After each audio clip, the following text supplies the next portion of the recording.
So recently I decided that I wanted to start getting up earlier and painting the sunrise. And I figured that the best way to start doing this was to literally just paint the view right out my front door.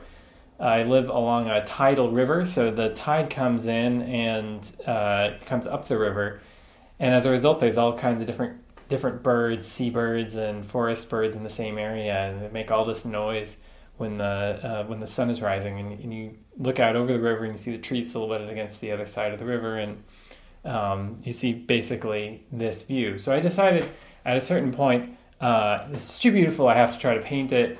And I took a page out of Monet's book. So Monet, I read somewhere, would go out on his boat and he would have like a stack of 10 paintings or something. And he'd be painting for 5 or 10 minutes, and then the light would have changed just a little bit too much for him. So he'd take the painting he's working on and throw it to the back, and then he'd start working on the next painting. And then he'd work his way through the entire stack. And then the next day, or when the next time the weather was the same, he would come back and he'd work his way through the stack again, and he'd just develop these paintings. So I decided to try something sort of similar. I took 2 canvases and I developed both of them.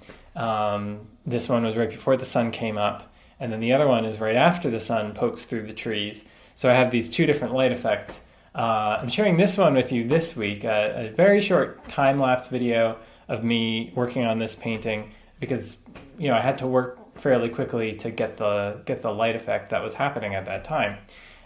So this week we have a short time lapse of this, and then next week there's going to be a short time lapse of the next painting in this series, which is right after the sun came out. So enjoy this one, and we'll see you next time. All right, so I started this off with fairly large brushes, which I usually do. But it was especially important in this case because the light changes so quickly, and I had to make sure that I was getting the broad color statements in first. And at the same time, I usually have a tiny brush in my hand as well that I can start defining some of the smaller shapes with. It's important for me to be noticing and working on both the drawing and the color at the same time, especially in a situation like this where both are really, really important to the statement of what was so impressive about this scene. The color of the sky, and then that contrasted with the color of the trees, and then also related to the color of the sky reflected in the water. That's all really important to what this painting is.